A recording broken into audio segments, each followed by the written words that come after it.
반갑습니다. 개구리입니다. 오늘 여러분들과 함께 이게 요즘에 핫한 뉴스, 피지컬 AI와 관련해서 한번 얘기해 보려고 합니다. 오늘 이야기는 1편으로 끝나는 게 아니라 한 3편 정도로 이렇게 나누어 가지고 제가 영상 촬영을 하려고 합니다. 오늘 그 첫 편으로서 제목 피지컬 AI 아틀라스 1편 인류사의 주인공은 왕이 아닌 생산력이라는 제목으로 한번 얘기해 보려고 합니다. 최근에 피지컬 AI 아틀라스와 관련해 가지고 CES 26 2026년 1월에 라스베가스에서 뭡니까 세계 가전 전시회입니까? 그래서 현대자동차의 자회사인 보스톤 다이내믹스에서 아틀라스를 선보였죠. 굉장히 뭡니까 센세이션을 일으켰고 또 많은 얘기들을 또 불러일으켰죠. 이와 관련해 가지고 주식 시장에서 현대자동차 주가가 또 오르고 많은 주식을 투자하시는 분이라 관심을 가지고 있는 분들이 많은 얘기들을 하고 있죠. 또 한편으로는 이게 뭐 본인이 뭐 관계되지 않든 이게 뭐 아틀라스를 통해서 이제는 뭡니까 기존 노조 다 죽었다. 이 노조들 이게 이제 맛 좀 봐라 하는 뭐 이래 유튜브도 있고 이런 여러 가지 이게 아틀라스 피지컬 AI 아틀라스 관련해 가지고 각계각층의 많은 분들이 이게 화제로 가지고 각자의 주장을 펴기도 하고 있죠. 자, 그와 관련해 가지고 제가 이 영상을 만들게 된 가장 큰 이유는 계기가 됐던 게 이게 2026년 1월 29일 날 며칠 전이죠. 1월 29일자에 이재명 대통령의 수석 보좌관 회의에서 이런 얘기가 나와 가지고 제가 이걸 영상을 한번 올려야 되겠다고 했는데 이게 3편으로 나눠서 영상을 한번 만들어 봐야 되겠다는 게 모티브를 정해서 여러분들이 같이 영상을 한번 보시죠. 짧게 한번 보시고 이야기를 계속 이어나가도록 하겠습니다. 기본 사회에 관한 얘기도 좀 진지하게 하면 좋겠어요. 너무 정치적으로 접근하지 말고. 생산력이 그 소수에게 집중되고 그 생산력이 너무 크기 때문에 한번 생각해 보십시오. 지금 생산 로봇 때문에 이제 생산 로봇을 현장에 못 들어오게 하겠다고 이제 어느 노동조합이 이제 그 선언을 한 것 같아요. 물론 뭐 진짜는 아니고 아마도 투쟁 전략의 일부겠죠. 투쟁 전략 전술의 일부일 겁니다. 그런데 과거에 우리가 이제 전기 기관 그다음에 기계가 도입됐을 때 그 기계 파괴 운동이라고 사람들이 일자리를 뺀다고 기계 부수자 이런 운동이 있었잖아요. 근데 그 흘러오는 거대한 수레를 피할 수 없습니다. 자, 영상 잘 보셨죠? 이게 각자 이게 보는 시청하시는 분마다 이게 워딩에 이게 뭡니까 눈이 가는 귀가 이게 좀 관심이 가지는 이게 워딩이 다르겠지만 제가 어떤 말에 이게 관심이 가냐면 이 생산력이란 말입니다. 제가 이 생산력이라는 이재명 대통령의 이게 주제하면서 말하는 것 중 이야기하는 것 중에 생산력이라는 이 단어와 관련해 가지고 나왔다는 게 굉장히 제가 놀랐습니다. 이제까지 제가 살아오면서 많은 대통령들이 뭐 회의를 하든 토론을 하든 이와 같은 사회 현상에 대해서 생산력과 관련해서 얘기한 적이 없죠. 또 이러한 현상에 대해서 바라보는 관점들이 이러한 단어를 쓸 수 있는 대통령이 있다는 것에 대해서 정말 놀라웠습니다. 놀랐고 또 제가 이 영상을 직접 또 만들어야 되겠다고 생각한 계기가 된 거고 제가 평소에 여러분들 제 영상을 보신 분은 아시겠지만 국내 관련해 가지고 이슈와 관련해 가지고 거의 영상을 만들지 않는데 제가 이재명 대통령의 이 수석 보좌관 회의를 주재하면서 올린 이 이야기한 이 단어를 듣고 꼭 한번 얘기를 해야 되겠다. 평소에 가지고 있던 생각을 이야기해 봐야 되겠다는 생각을 가지게 됐습니다. 또한 요즘에 또 이 피지컬 AI 아틀라스에 관련해서 굉장히 핫한 뉴스이기도 했어요. 무슨 얘기냐 하면은 여러분들이 뭐 영상에서 들으셨겠지만 이 생산력이 결국은 뭡니까? 이 인간의 모든 삶과 어떤 모든 것, 사회, 경제, 문화에 대해서 영향을 미치고 굉장히 중요한 거다. 그래서 지금의 생산력이 너무나 통제할 수 없는 수준에 왔기 때문에 이제는 우리가 기본 소득이나 로봇세 같은 것을 생각해 봐야 될 시가 아닌가 하는 내용이었죠, 진지하게. 그러면 여러분들 중에 이게 생산성이란 말은 많이 들어봤지만 이 생산력이란 말을 많이 들어보신 분이 별로 없을 거라고 생각됩니다. 이 생산력이란 말을 듣고 여러 가지 저와 같은 생각을 이게 많이 익숙하다든지 또한 이게 대단히 중요한 워딩이라는 것을 말이라는 것을 이해하시는 분들은 제가 모르긴 해도 조금 사회적인 이게 이슈에 대해서 많은 관심을 가지거나 또한 뭐 조금 더 과거로 말하면 공산주의적인 공산주의 소위 말하면 마르크스 마르크스주의적인 이게 이 책을 많이 읽었거나 이게 관심을 가진 분이라 할 수 있죠. 이 생산력이란 말이 뭐 여러 군데서 나오지만 칼 막스의 뭡니까 이게 공산당 선언이 나오죠. 이게 생산력이 너무나 극대돼서 이 생산력이 그 당시만 하더라도 그 당시에 일어난 생산력이 이거 뭡니까? 정 말하지만 칼 막스가 얘기하는 것은 산업혁명이죠. 전기기관으로 대표되는 산업혁명이 기존의 인류가 만들었던 모든 생산력을 능가할 정도로 만들어내는 능력을 가졌다는 거죠. 자, 그에 대한 이 생산력을 이야기하는데요. 대부분의 사람들은 생산성과 생산력이라는 말을 잘 구분 못하죠. 쉽게 말하면 생산력이라는 것은 재화를 만들어내서 상품을 만들어낼 수 있는 전반적인 능력의 총합이라고 보면 되고요. 이게 생산력이라는 것은 생산성은 이게 뭡니까? 투입된 자원을 갖다가 최대한 이 효율성 있게 많이 이렇게 만들어내는 것을 의미하죠. 이렇게 말하면 잘 이해가 안 되죠. 그래서 제가 쉽게 말씀을 드리면 이 컴퓨터로 비교해 보면 생산력이라 하면은 이게 286, 386, 486, 586 이렇게 우리가 과거에 PC의 성능, 메모리 성능을 이야기 볼 때 286에서 이렇게 뭡니까 486, 586으로 확 넘어가는 것을 생산력이라고 비교한다면 생산성이라는 것은 똑같은 뭡니까 286이나 386을 쓰면서 오버클릭 해가지고 쓰는 거죠. 오버클릭하면 뭡니까 순간적으로는 굉장히 생산성이 높아져서 전체 생산 총합은 늘어날 수 있지만 계속적으로 지속될 수가 없죠.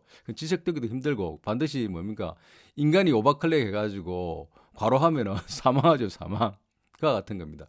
그러니까 생산력이라는 것은 그 사회가 가지고 있는 상품을 재화를 이렇게 만들어낼 수 있는 총합적인 능력이죠. 능력.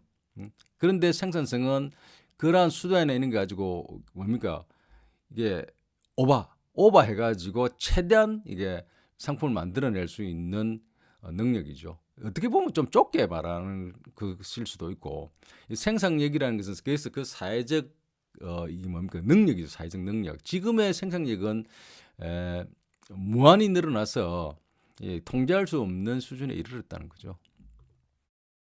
자, 그래서 제가 이 워딩에 관련해 가지고 좀 우리 오늘 제목과 같이 인류사를 구분해 보면 지금까지 우리 인류사를 구분하는 기준이 뭐였냐고 하면은요.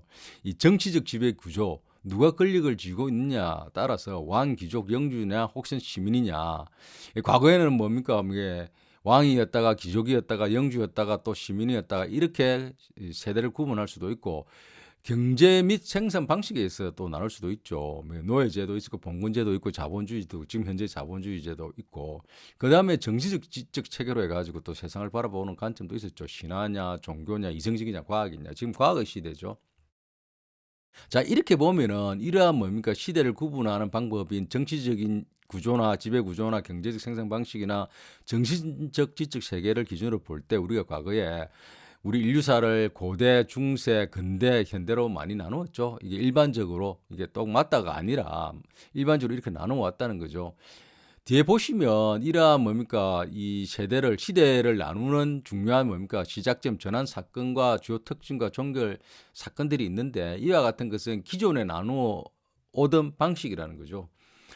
근데 이와는 별개로 이런 세계사를 인류사를 이런 뭡니까 생산력에 의해서 나누어 보면은 구분해 보면은 어떻게 구분할 수 있느냐는 것을 제가 이게 제미나이한테 물어봤습니다. 제미나이한테 이렇게 생산력을 가지고 우리 인류사 지난 과거를 이렇게 나누어 보면 어떻게 구분할 수 있느냐고 물어보니까 뭐 답변을 하던데 이게 보면은 뒤에 백그라운드 봐주시면 이게 제미나이가 만들어준 이게 도표입니다. 도표인데 제일 첫 번째가 이 생산력의 변환으로 가지고 시대를 구분하면은 생존의 시대 첫 번째 시대가 수렵에서 농경으로 바뀐 시대를 첫 번째의 뭡니까 이 시대가 바뀐 변곡점이 일어난 시기라고 보는 거죠. 가장 큰 특징이 뭐냐면 수렵에서 농경을 여러분 다 아시겠지만 자연이 주던 그대로 먹다가 수렵을 하다가 인류가 땅을 통제하기 시작했다는 거죠. 결과는 뭡니까? 정착 생활을 하게 되고 인구가 폭발적으로 늘어나고 그리고 계급이 탄생했다는 겁니다. 계급이 탄생했던. 그래서 이 특징이 뭐냐 하면은 농경은 인간에게 풍요를 이렇게 줬지만 동시에 인간을 땅과 노예의 노동에 묶어버린 거대한 감옥이 됐다는 거죠. 농경혁명은 인류가 더 많이 먹기 위해 스스로 노동의 굴레를 쓴 첫 번째 사건이라는 겁니다. 이거 제가 한 얘기가 아니고 제임나이가 이렇게 정의한 내용입니다. 정말 동감하시죠? 두 번째 그 기간이 이제 전기기관이 들어오면서 전기기관의 발명으로 해가지고 산업혁명이 시작된 시기입니다. 이게 생산력이 급격하게 또 한번 늘어나게 되죠. 이게 해방의 착각이라는 제목을 달았는데요. 제미나이가 뭐냐면은 생산력이 폭발적으로 늘어났다는 겁니다. 인간의 근육이 아니고 석탄의 힘에 의해 가지고 폭발적으로 늘어나고 한 명의 노동자가 과거 1000명의 몫을 해내기 시작했다는 거죠. 그래서 물건이 쏟아져 나오고 자본주의가 지구를 덮기 시작했다는 겁니다. 그래서 기계가 인간의 노동을 해방해 줄 알았지만 오히려 인간은 기계의 속도에 맞춰 24시간 일하는 부품이 되었다고 정의하고 있습니다. 그래서 전기기관은 인간의 근육을 대신했지만 그 기계를 돌리기 위해 인간의 시간을 통째로 사로잡았다고 하고 있습니다.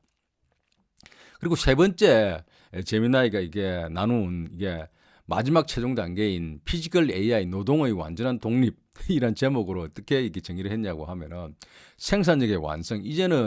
이제 기계는 힘뿐만 아니라 판단력, 지능과 같은 섬세한 움직임까지 갖추고 인간이 감독할 필요조차 없는 자율적 생산의 시대를 만들었다는 겁니다. 그래서 과거의 혁명들이 노동의 방식을 바꾸었지만 뭐 산업혁명이 그렇잖아요. 그러니까 수렵에서 농경으로 갔고 그 다음에 전기기관으로 인한 산업혁명이 노동을 하는 방식을 바꾸었다면 이번 혁명은 노동에서 인간을 완전히 삭제하는 혁명을 가져왔다는 겁니다. 그러니까 피지컬 AI 등장은 인류 역사상 처음으로 생산력에서 인간이 필요 없는 시대를 열었다는 겁니다. 이게 과연 진화일까 퇴출일까요? 하는 질문을 오히려 제미나이가 던졌습니다. 재밌죠?